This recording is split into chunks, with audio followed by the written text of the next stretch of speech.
Hey, everybody. Welcome to the Social Media and Politics Podcast, bringing you expert insights into how social media is changing the political game.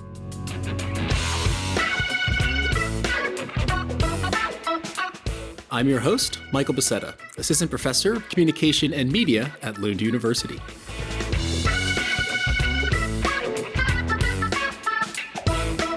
Remember, you can follow the show on Twitter at SMNP Podcast or visit us on the web at socialmediaandpolitics.org. All right, y'all. Thanks so much for tuning in. If you're a news geek or perhaps working in journalism, then you're going to love this episode. My guest is Arjun Moorthy. He is the co-founder and CEO of The Factual, which is a company that has developed an engine or a set of algorithms that ranks the credibility and bias of individual news articles. So underpinning the system are 4 metrics that are combined in order to give each article a factual grade. And those 4 criteria are the site's quality, the author's expertise, the diversity of sources in the news article, as well as the article's tone, whether it's opinionated or not. And we'll dive more into those specifics. But the point is that each article is given this factual grade. And using that kind of central rating system, The Factual offers a number of services. There's a newsletter. There is a site called isthiscredible.com where you can check individual articles. And there's also a Chrome extension that you can have articles in your Twitter or Facebook feed being rated by that algorithm. So it kind of plugs in and gives you the factual grade for the news that you come across in your feed.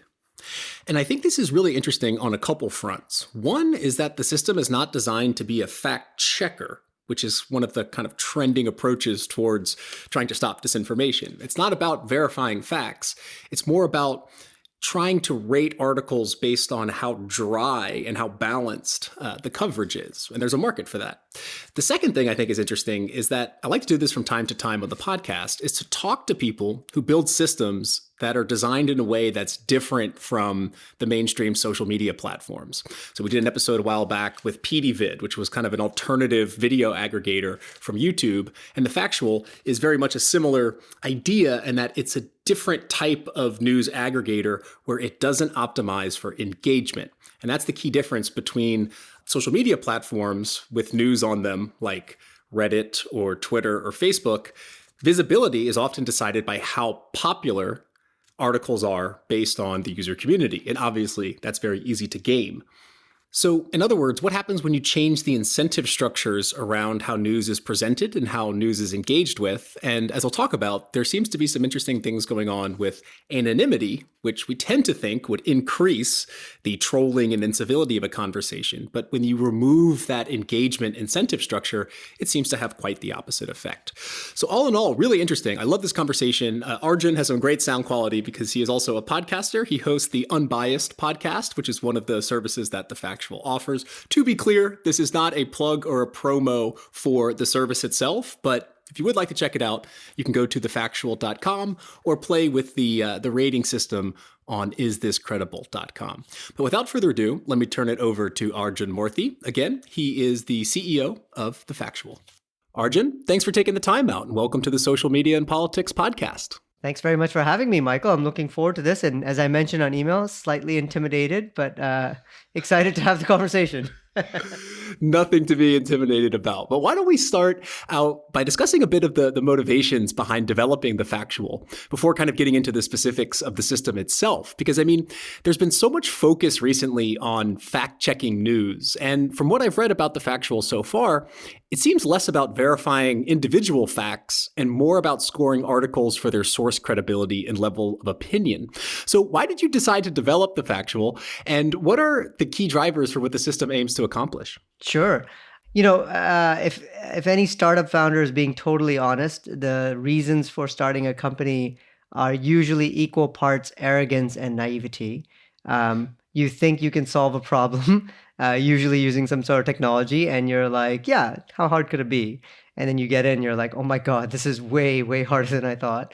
But, if we wind it back, I've always been a news geek my whole life, to be honest. It's very corny, but my first job was a paperboy when I was 12 years old. I grew up in Canada, and I loved the job, and I loved delivering the newspaper, and it made my customers happy. They felt like they knew what was going on in the world around them. So Ever since then, I've always read the paper. I was the geek that had, the subscription to the New Yorker when I was 19 for like 20 years. And what I found out in around 2015, 2016 was that the news wasn't really regarded as a valuable product anymore.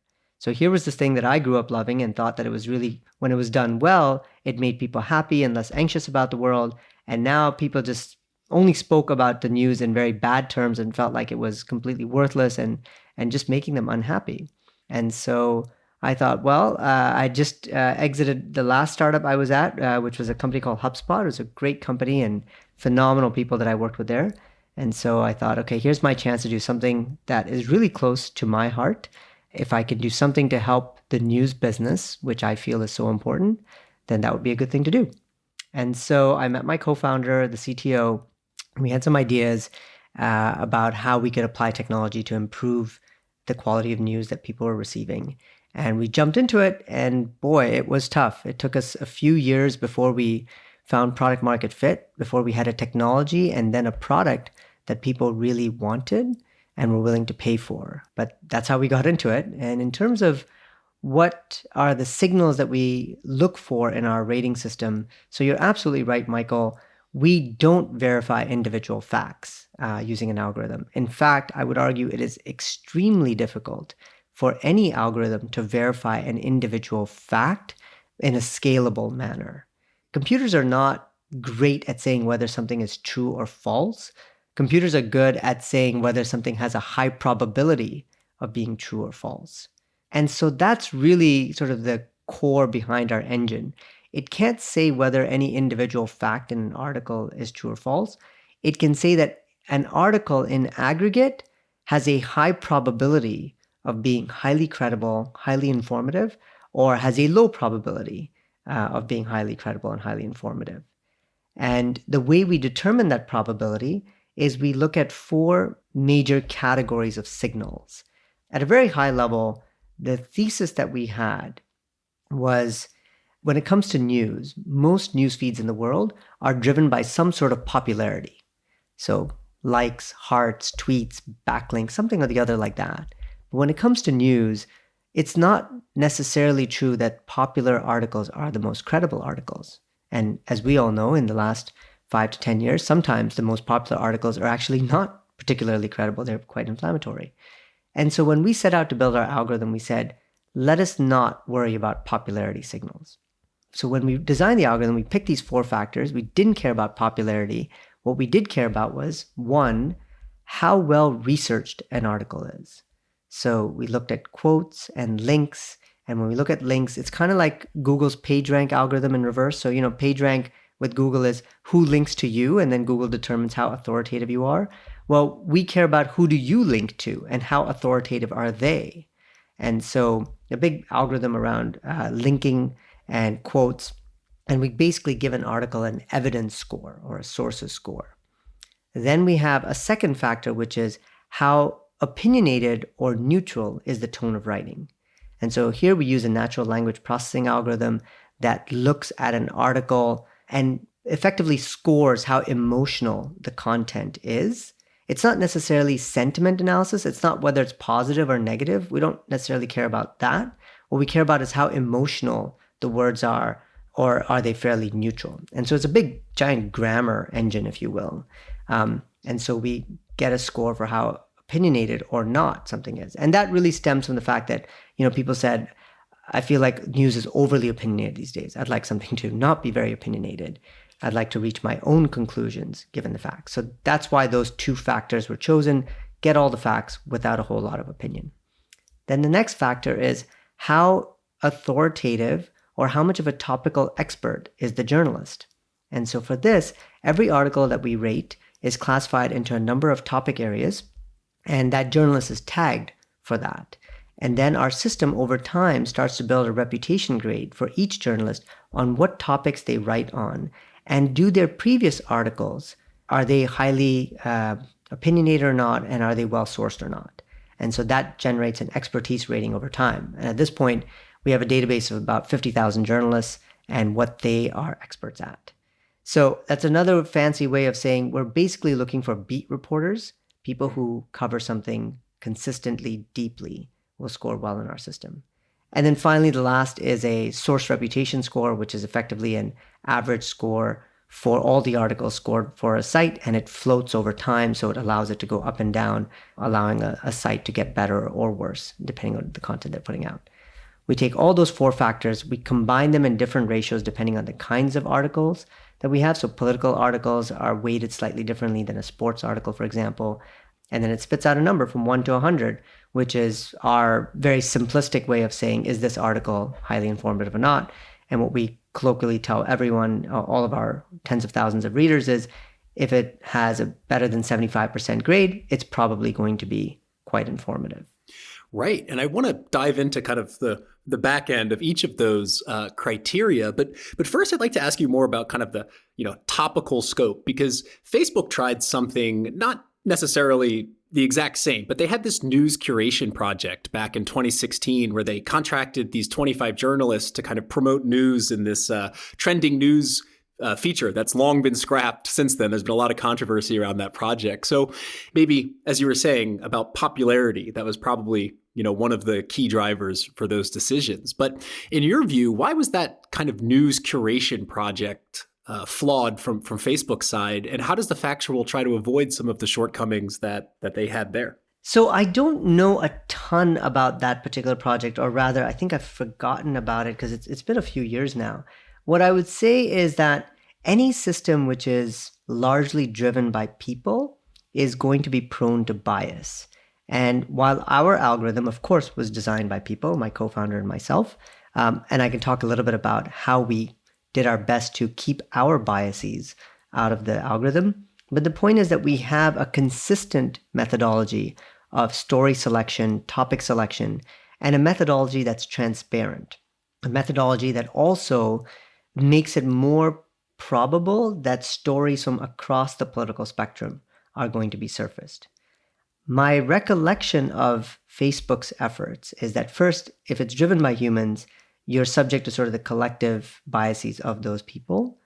Facebook historically has really struggled to find a political balance in its news feed. And I think it's easy to denigrate Facebook from far away because we don't have to make the decisions they do. I think their job is tough, but it seems like the hardest thing for Facebook, the reason why most projects fail, and possibly this one, is because they're at the very end driven by engagement. Everything in Facebook ultimately comes down to engagement. Because if it's not engaging, if it's not keeping you on the platform for longer and longer, then it's not as good for them. It's not as easy for them to show you ads. It's not as easy for them to retain you long term. And so they invariably will solve for engagement. And when you solve for engagement, that's when you start to get salacious stories, clickbait headlines, very inflammatory stories trending.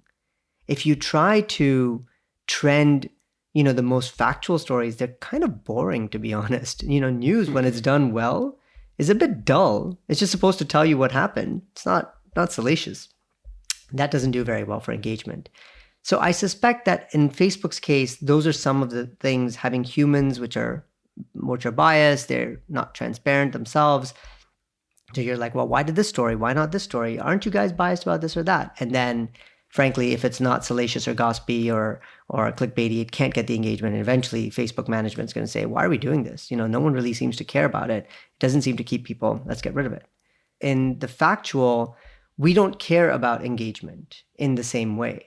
We do care about frequency of use because I want to know that people are using us often and regularly so they're getting informed. But because we don't have any ads on our platform, it's a very low-cost subscription model, then all we care about is regularity of usage. And that means we don't track clicks and views and likes or anything of the sort. It doesn't really factor into the algorithm at all. And that makes it a lot easier for us to just suggest stories that are rated highly by our system, that are very informative, without a care in the world as to, is the headline really catchy? Who cares? I mean, that's not our job. Yeah, it's interesting because I'm thinking about this idea of engagement because, obviously publishers, a lot of them have changed their reporting to some extent in order to seek that engagement and to make themselves more popular on Facebook and get more reach on Twitter.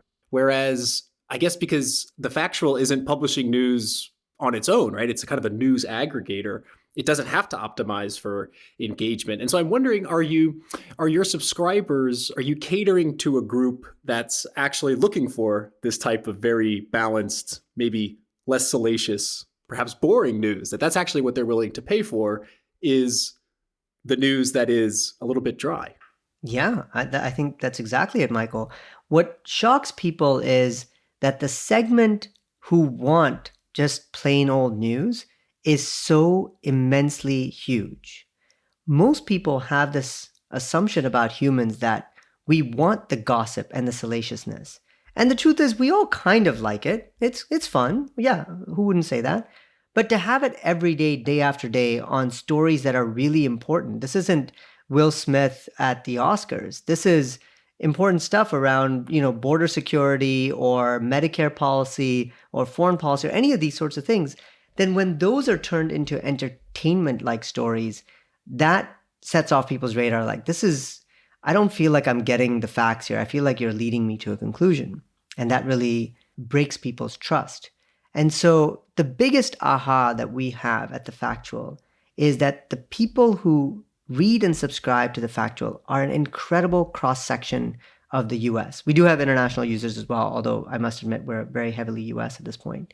And so we have readers in all 50 states across 3,000 zip codes, across a huge range of demographics. So we have CEOs that use us. We have homeless people, unemployed homeless people that subscribe to The Factual because it's $5 a month or $25 a year. It's so dirt cheap. We have people that are pastors who use it and actually have talked to their church attendees about it. We have ex-convicts that are subscribers. And so it's sort of the real gamut of everyone in society. And when we stratified the market, I think of the market as having three distinct segments of news users.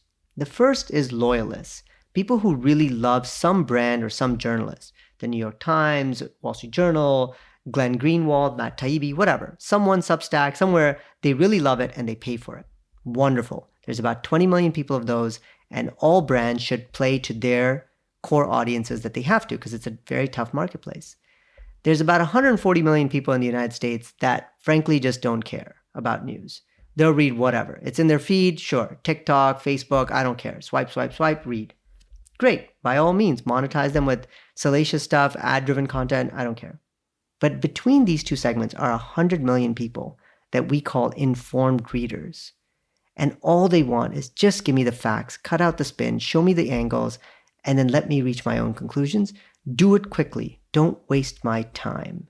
And that's the fundamental thing about this segment. Don't waste my time. They're busy, they have jobs, spouses, children, bills to pay, errands to run. We don't want to have them read news endlessly in a day. As quickly as we can, 5, 10, 15 minutes, great. You're caught up, you have the facts. There's a lot more if you have time, if you want to dig in. But if not, don't worry about it. You're good to go. That's a very different mentality when it comes to news than every other aggregator and news provider who's inherently thinking, how can I keep you reading more? And my job is, how can I keep you reading just what you need and then get out of here? Mm.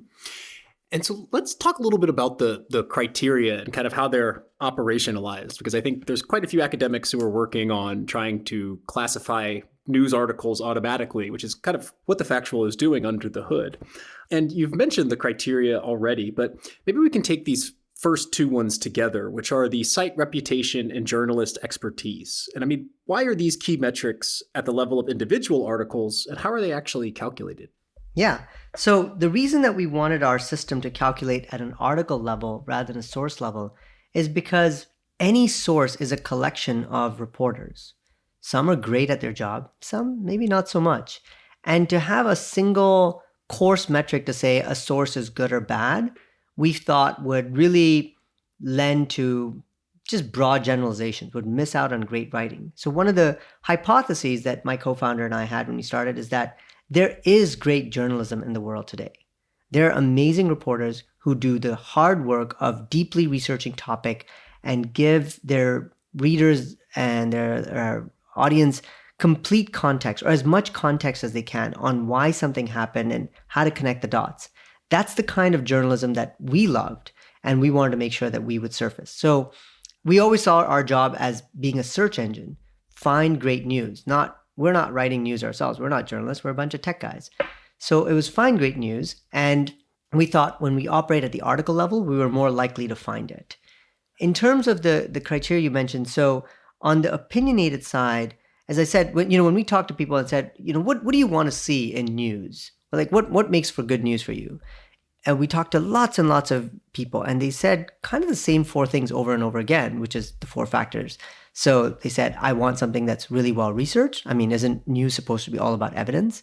I want something that's not very opinionated because I'm tired of opinions. I feel like everything's opinionated. I want to reach my own conclusions.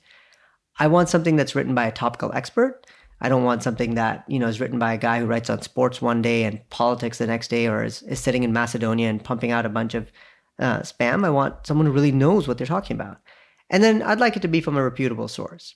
Those are the four things that people kept saying over and over again, and we just turned that into code. So we do use information from all sides and from Media Bias Fact Check for the political bias ratings. But that actually doesn't factor very much into the grade overall. So the political bias ratings are mainly provided as a directional guide for readers. So it'll say, the New York Times, moderate left, or Washington Examiner, moderate right, or something like that. And what that is a guide for readers to say, hey, this source tends to frame stories from a liberal perspective or from a conservative perspective. They tend to be very blunt about it if you're, hard right or hard left, or they tend to be more sort of subtle about it if you're moderate. That's really all political leaning. That's about as much as it factors into the system. The actual grade itself, the 1 to 100% grade, we don't care if you're left or right or hard left or hard right, because we assume that all reporters and really all sources have some bias because they all have some frame of reference. We're humans. We have some frame of reference. We grew up in a certain place. We have an idea of how the world works. So when we write, we'll operate in that frame of reference. And that's okay. I mean, not only is it very hard to get rid of, I'm not sure you need to get rid of it entirely. But what it does mean is that as a reader, no single article or source is going to be the complete truth on a topic. It's just not possible. You have to read more than one article on a topic, and ideally from different points in the political spectrum, because that's when you see the story framed in different ways, and you can start to understand, oh, okay, I can see how this is a complicated topic, and I'm not just seeing one side. So the way that I think about it is the political leaning tells you how the story might be framed. The grade tells you, is the story any good? Because it's not just good enough to say, why don't I just watch CNN and Fox? I mean, you are getting the left and the right point of view to some degree, but it's often really terribly done. It's very salacious. It's really opinionated. And what most research has shown, I think, historically, is that when you see something that's very opinionated, that is counter to your own understanding of an issue, you typically just dig your heels into your own understanding. You're like, those guys are kooks. I'm going to stick to what I know.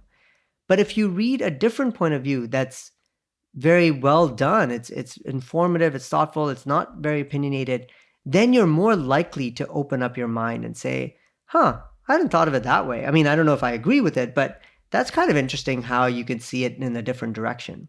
And that's really what we want to do. We want to help people see those different angles that are thoughtfully done, that are well researched, so that people can open their minds up to different points of view and different ideas.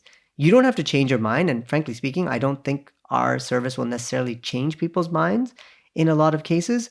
I do think it will make people not hate other people so much who have different points of view.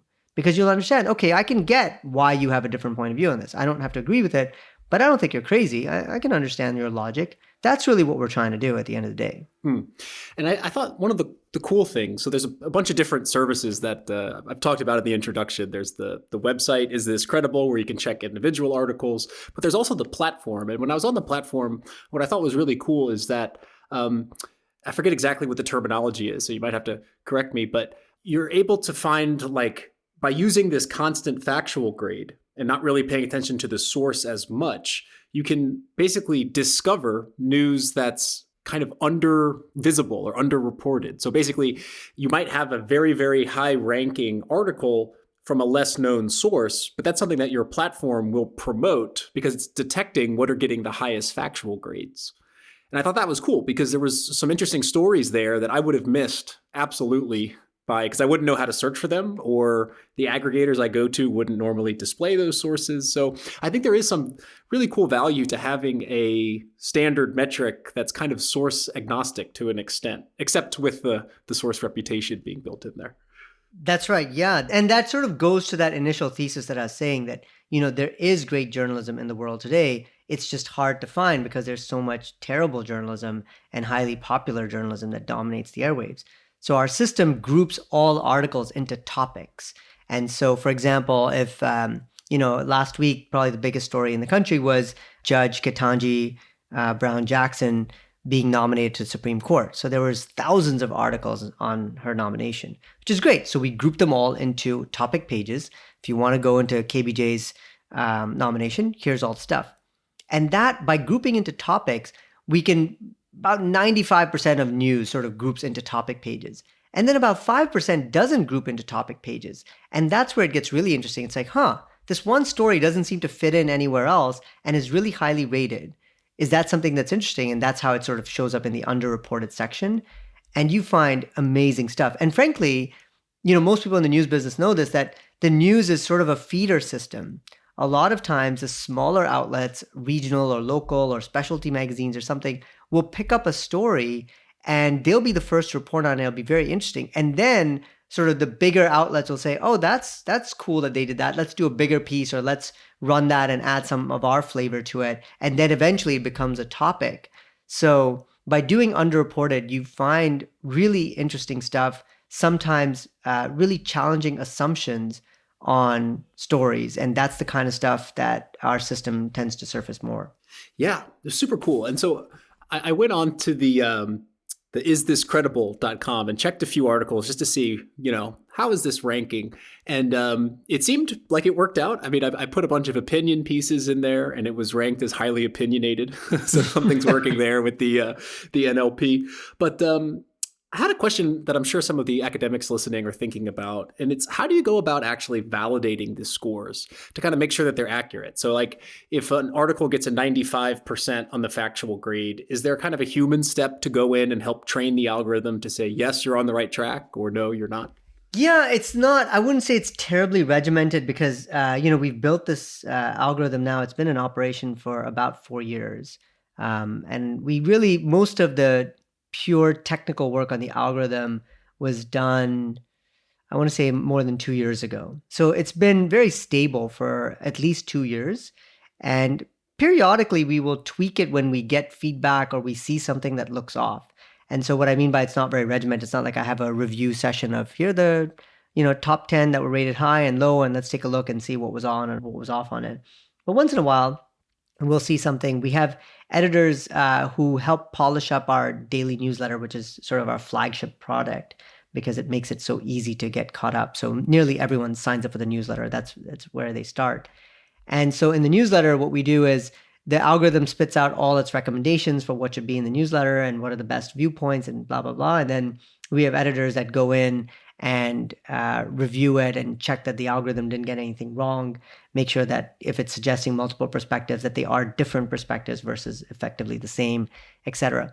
And so when they're doing that, they read a lot of news at night. And so, as we're preparing the newsletter. And so they will usually surface it to me and say, hey, Arjun, this article got a X score, and that seems weird to me because I read it, I didn't really get the sense, and I'm looking at the breakdown. You can click the great details as you did, Michael, on Is This Credible? And you can see what we spit out. So sometimes there are technical reasons we get it wrong. Link extraction was wrong, or author tag could not be extracted, or other sort of technical limitations.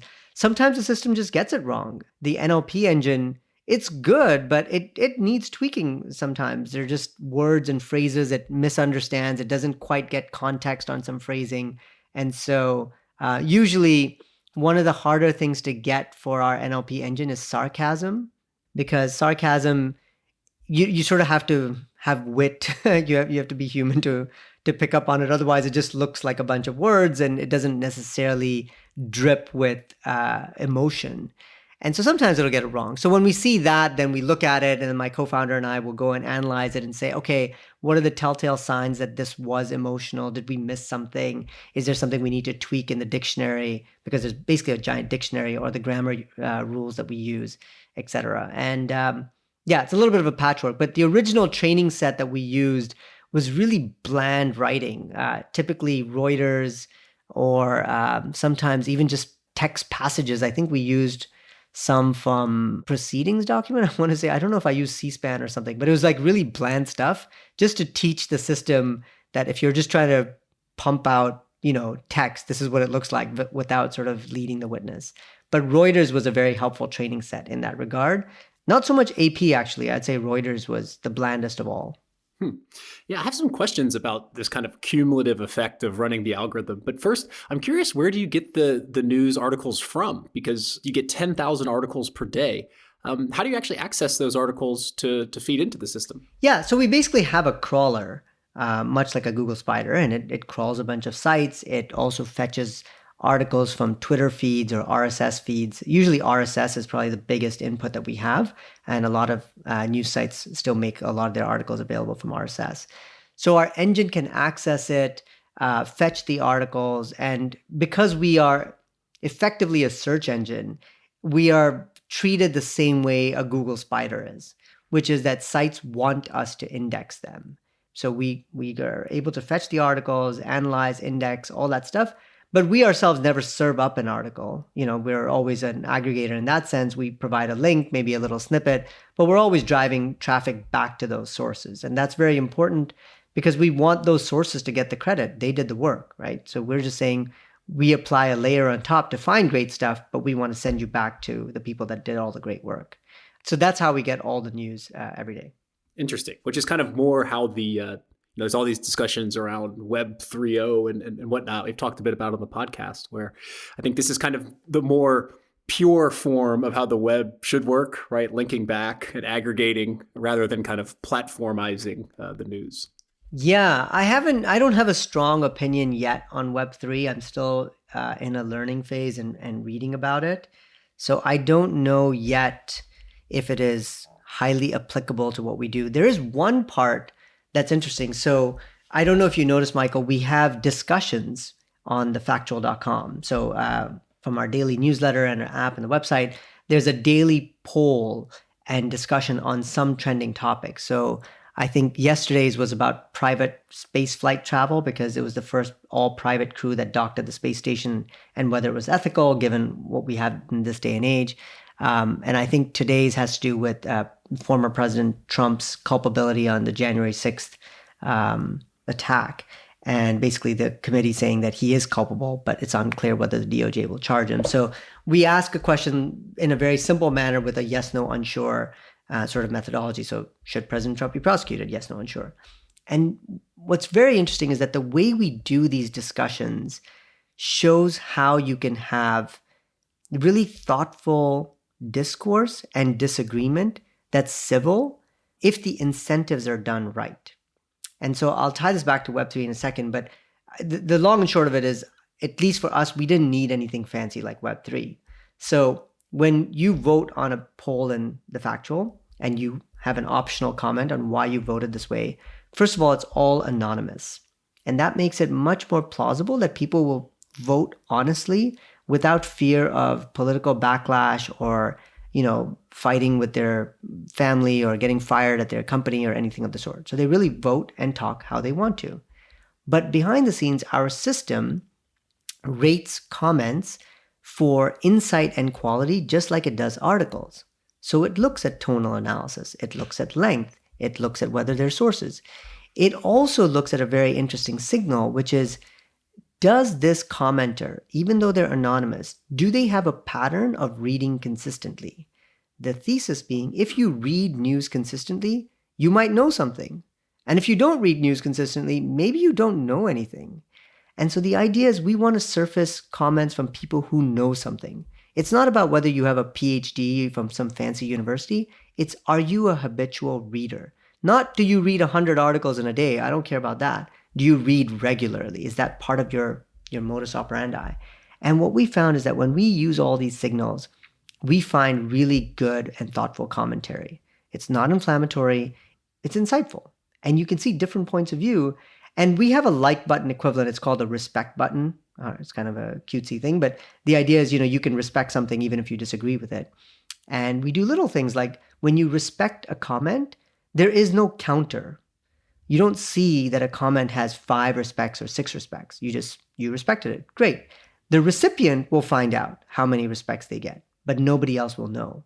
So we remove some of the performative aspects and the popularity-driven engine that is typical in other places. So these kinds of simple incentive systems and this respects model that you accumulate respects just by reading, you don't have to talk. You can be a quiet person and you just read consistently. You gain respects in our system. And when other respected people respect you, because you need a certain level before you're allowed to respect a comment, then it makes you feel better because someone who's really actually well respected in the community thought what you said was good. And only you know it. No one else is going to know it. It's not like there's a leaderboard or something. But it removes some of this performance nature. So all this is to say that it provides the end result that I think we all want, which is thoughtful commentary and discourse and even disagreement. But we didn't have to do anything fancy with Web3 on ownership and tokens and all kinds of stuff. Maybe, I don't know, maybe we should in the future, something like that. But for now, we have a really simple system and it seems to work fine. Yeah, I couldn't leave a comment because I didn't have 5 respects yet. But oh, you can leave a comment, but you can't respect someone else's comment. That's what it was. But it's really interesting because I think what the academic research tends to show is that anonymity generally leads to more extreme opinions, more trolling because you're not tied to your personal identity. But I think it's really interesting how you track these kind of track has this connotation to it, but yeah. that you're looking at the user level. Are they actually reading articles? It reminds me a little bit of what Twitter did with this friction, right? Like, did you read this before you retweet it? And then you can actually highlight thoughtful commentary based on people who are informed because they're reading news on the platform. That's right. Yeah. At the end of it, it really, to me, all these systems boil down to incentives. What do you want to encourage your readers to do? And it really starts at the business model. Because we are not an engagement-driven platform, we don't care about the metrics that most everyone else does. And it really frees us up from a design standpoint. We don't have to care whether people got a whole bunch of upvotes. We don't have to care that the number of upvotes is a big factor in driving visibility. All that really, really changes the game for us. And I think for Twitter and Facebook and all these platforms that really struggle, sorry about the background noise, that's my dog. No worries. For all these platforms that really struggle with trying to balance high quality information and sort of engagement, that's a tough trade-off for them to do, and one that we don't have to do as much of. Yeah, it's interesting to kind of hear about these small changes in design and the impact they have. I mean, we kind of know that Facebook and Twitter are driven by engagement and whatnot, but it's interesting how just a slight change here and there can make such a difference. But one of the other features of the Factual is that you can actually download a Google Chrome extension that will check and rate the news on your Facebook and Twitter feed. So I want to ask you about that. And I know it says on the website that you don't collect so much data from the extension at the user level, but I guess you must have some idea of how the ratings have evolved on Facebook or Twitter over time. So have you noticed that those ratings have gotten perhaps higher or lower over time, or do they tend to change around certain time points, like elections, for example? Yeah, that's a good point. We did do some analysis, but it's not specific to Facebook or Twitter. So in all honesty, the Chrome extension, the browser extension is really just yet another input into our crawler, if you will. We don't actually use it to do a whole lot of user level information. It's just, I'm glad people are reading with our extension because it helps our engine get more and more articles to rate. That's really it.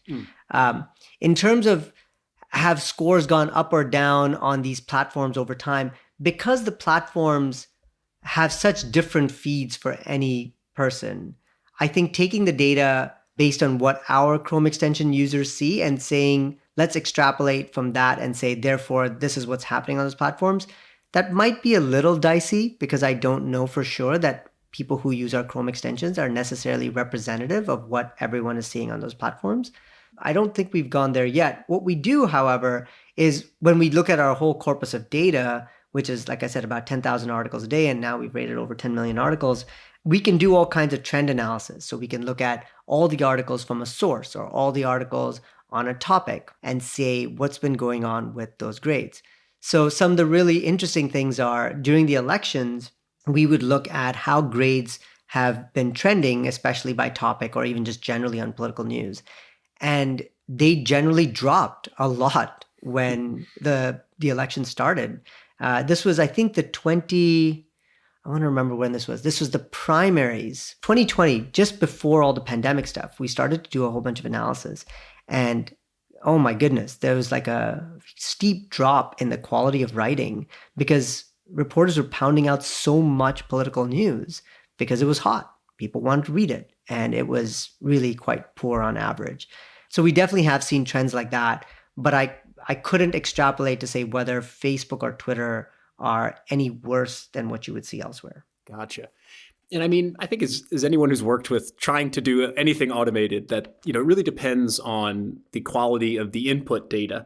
And I know on your website, you list some of the challenges that you've had or some things that the algorithm struggles with. For example, picking up embedded tweets as sources or citing journalists when the outlet doesn't give the name of the publisher, like The Economist, for example. So what are some of the hardest challenges you faced with the data or processing in terms of getting the system to run? Yeah, so it's actually a laborious system to build.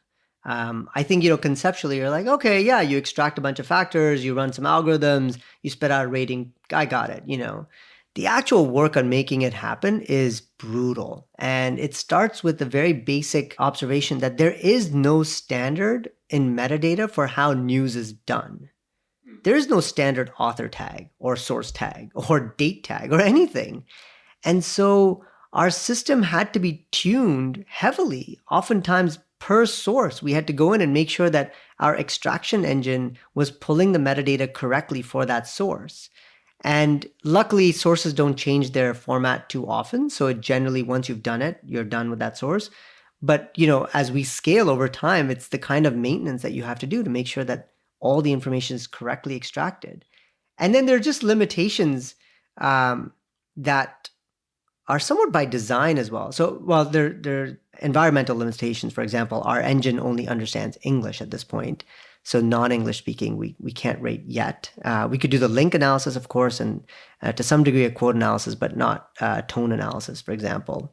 But there are other things, like, for example, if John Smith writes for the New Yorker and John Smith writes for the Washington Post, our system will treat that person as two different John Smiths.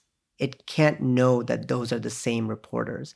And we actually argue that's a good thing because when John Smith writes for one publication or another, he still has to go through some editorial layer and some editing policies that is often specific to that publication. So we want to treat his writing at one publication different as his writing from another publication. Or maybe there's two John Smiths. Yes, even more. And frankly, that's the one I worry about the most, is the ambiguity that we can't resolve. Now, sometimes a journalist might put a Twitter handle in their bio, and maybe you can use that as a canonical identifier for that journalist, but it's dicey. It's definitely not pervasive or 100% there. And so we just said, okay, fine, they're two different people. Let's treat them that way. So what it means is when journalists move from one publication to another, they do have to rebuild their expertise score in our system. It doesn't take a terribly long time, but it does take some time. So those are some of the challenges that we have. Definitely. And I'm sure many of the listeners can share with the idea of, oh, it sounds so simple. And then trying to build it, it doesn't work. But I think this is kind of interesting. I was reading one of your posts on Medium where you were talking about previous names of the factual. So it used to go by Civic Owl or Owl Factor. Maybe some of our journalist listeners would recognize those as well. And you talk about how important it is to name a company correctly. And so I'm curious if you could kind of elaborate on that and your experience there, because there are academics who are building systems. Like we have one, I forget which university it's out of, but it's like a bot detector. And I don't know if it's botometer or botometer. But I think as people are, developing their fact checking systems or their depolarization algorithm or whatever it is, I mean, I think that naming idea behind it is actually quite important. I think, as your experience shows. Yeah, it's a big deal. But again, it's a big deal if you're going to build a consumer class product for general purpose use. If you're building something for researchers, or you're going to be selling it to other companies in a B2B fashion, the name matters a little less. It's when it is an end consumer product that the name matters a lot. So for us, we did so many mistakes when it came to naming, but very quickly, we started with Civic Owl because our initial purpose was that there was sort of a civic mission to what we were doing. And our first idea was people would tell us, why bother reading the news? You can't do anything about it anyways. So our very first idea was, oh, well, what if there was this button, which we called the Give a Damn button, and that button was attached to articles, and when you clicked it, it would analyze the article, understand the topic it was about, look at your geographic location, say, oh, you're reading about criminal sentencing, you're sitting in New York City in the zip code. Here are your local, state, federal representatives. Here's what they said about it. Click here to share this article with them, contact them, phone them, whatever. And people are like, oh, that's cool. And we built it and it mostly worked, but no one used it. And we asked them why. And that's when they said, well, I don't know if the thing I'm reading is good anyways. I don't even know what I would tell my senator. I'm not sure I want to share this with them. I want to be educated first. And so that's how we got on the path of, oh, you want to be educated? Let's write an algorithm that can show you really great news. And so as we morphed into that, then the old name of Civic Owl didn't make as much sense. Furthermore, it was spelled Civikowl because we couldn't get Civicowl. It turns out that a spelling mistake in a name, while cute, is actually a terrible idea when it comes to consumer software because people will always misspell it or spell it the right way. They're like, I went to Civic Owl with a C and it wasn't there. I'm like, damn it. So we renamed it to Owl Factor, which was internally the name of our algorithm. And we thought, well, Google gets away with a crazy name like Google. We could get away with Owl Factor. That was also a terrible idea. Try saying the word Owl Factor on the phone to someone, and they're like, all, like ALL? No, Owl, OWL. It's like, okay, if you have to spell the name of your company, you're cooked. So that was another bad mistake. And then we landed on the Factual, which is much, much easier to say on the phone. It's also really a good stand-in for what we're trying to do in the business. What are we trying to do? We're trying to help people get factual news. So maybe if anyone's listening to this and they're trying to learn from our mistakes, I would say early on, you could almost go with a generic name like Newco or, Stealth Product, whatever. Just pick some stupid name for legal reasons. And then when you have product market fit, when you have people loving your product, using it daily, talking to people about it, then you can say, why do people like us? What do they see in us? And that's really your ticket to naming something. It's, the best companies are driven by customer feedback. And it was our customers that were telling us, this is what I like about you guys. This is back when we were called Owl Factor. And I was like, oh, okay, that helps. And then it made it easier to pick the name. Super interesting. And last question for you. I'm sure this will open up a can of worms maybe, but about naming and AI, artificial intelligence for news. I mean, we're hearing more and more about AI news curation or, the fully automated AI newsroom. And you've done a ton of work building the system. As you said, it was kind of a lot of manual, getting the author tags, et cetera. And I'm sure you've participated in many discussions about AI with journalists and publishers. And so I'm curious to get your thoughts on, is the algorithm underpinning the factual AI, or is it kind of latching on to this industry buzz? And kind of either way you fall on that, where do you see the next innovations in machine learning when it comes to journalism? Yeah, that's a great question. So I will admit our system is not AI in the true sense of the word. We do say it publicly and on marketing materials because honestly, it's just easier to say it that way. If I say ML, NLP, I just lose everyone. And so for marketing purposes, I apologize wholeheartedly to the public, but we use the word AI because it's easier. But if we're talking to technical people, no, I don't think what we have is truly AI. What we have is machine learning. And machine learning is a whole class of algorithms that I'm sure a lot of your listeners understand. So yeah, there's the author expertise is a great example of machine learning, right? Over time, it's progressively learning what these authors are good at, what their specialties are, and how good they are at it. That's a machine learning feedback loop type learning system. NLP is typically associated with ML as well, sort of learning and rating, but you have to have feedback loops. You've got to be telling the system you got this right or you got it wrong or you were off by this much, and then it gets better over time. So it's a little bit more manual sometimes in that sense, but yes, there's a learning system there.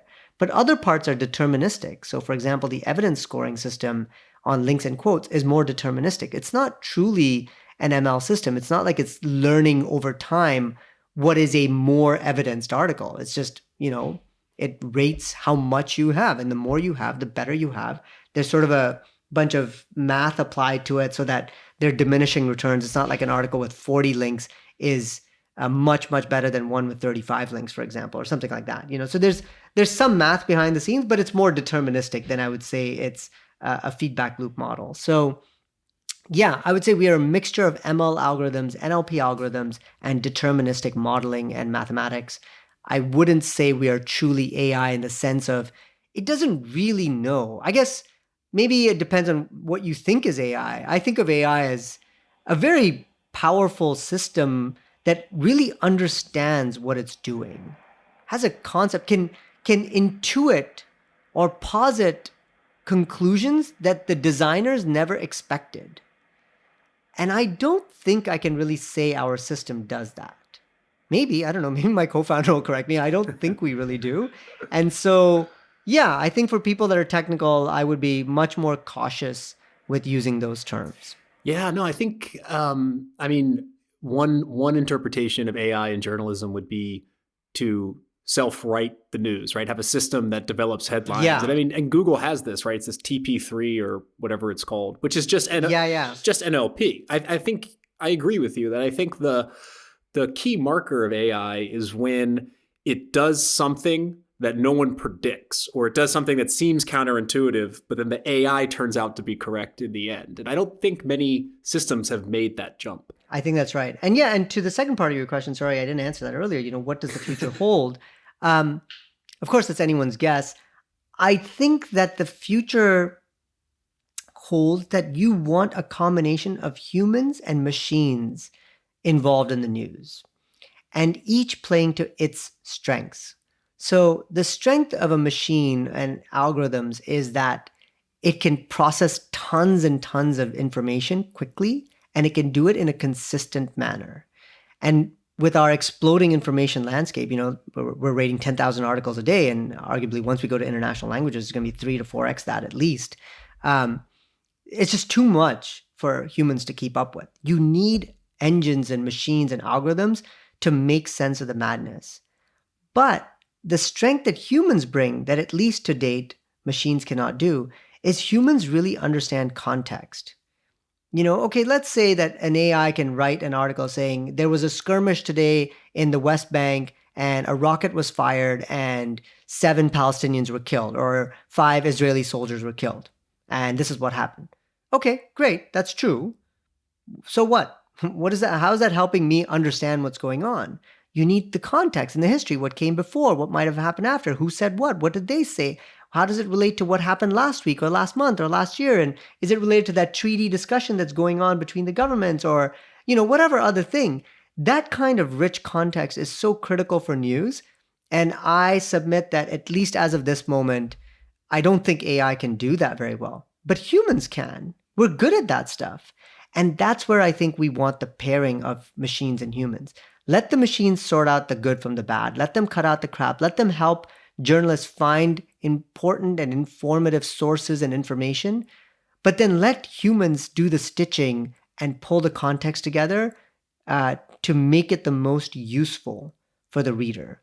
And yes, I know that's going to bring in some biases of humans, but that's where I submit that humans need to get better at reading more than one source. Just don't take any one as gospel. And then I think the system works well together. So my perhaps idealistic, maybe hopeful view of the future is that there's a combination of humans and machines, each doing what it does best, so it keeps us on the straight and narrow. And if I can take one sort of excursion from that, that's maybe very timely as well, I think about self-driving cars, and I think having AI systems and machines helping you drive safely is such a good idea, because car accidents are numerous and horrible. And we want to cut that down to zero if we could, or as low as we can. But we also want humans involved because the machines might get it wrong sometimes, and humans need to take control and remember that the liability is on them, not on the machine, to make sure that this machine is operated correctly, this car is operated correctly. And so there's some sort of hybrid model that I hope we end up at, where the machine is always watching out and making sure it's picking up on errors that a human might make, but the human's still there and driving and understands that it's you.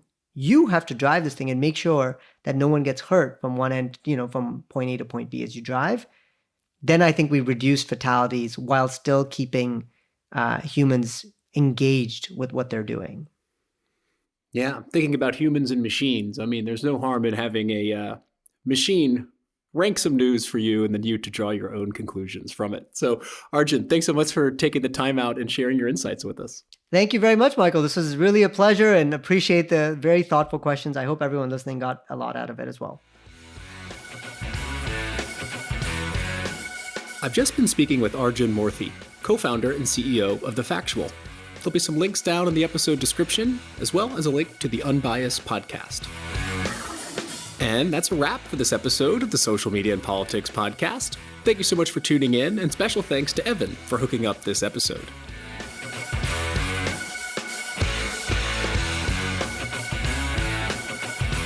I've got a string of recordings coming up, so I'm prepping for those, and as they're finished, I'll be dropping them into your feed, so keep an eye out for that. But until then, I'm your host, Michael Becerra, signing off from Malmo. See you next time.